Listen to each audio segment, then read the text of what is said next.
Hi guys, welcome back to the channel. So today we have an order for these Stanley cups.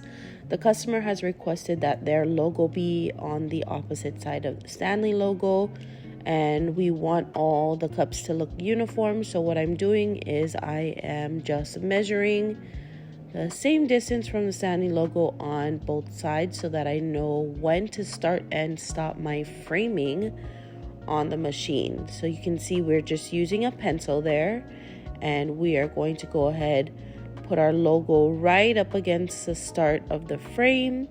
And of course, I'm going to show you my settings here.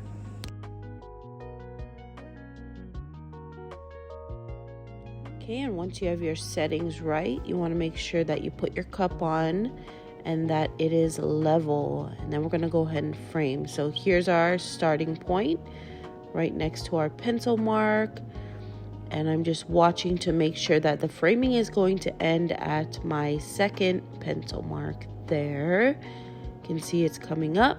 And then if it needs adjusting, then I'll just adjust it by turning it manually.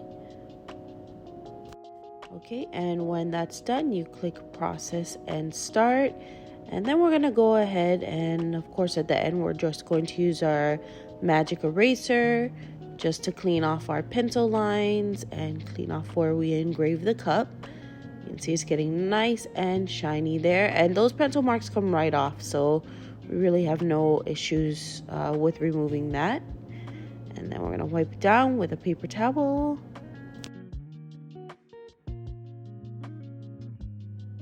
And here's our end results. I just wanted to let you know that I do use the same settings on every color, but the D1, if you follow me, you know that the Xtool D1 is a little bit more temperamental for me.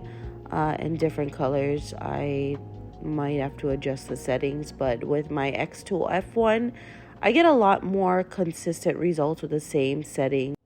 That's it for today, and if you folks have any questions, leave it in the comments below. Thanks for watching, and if you're interested, subscribe.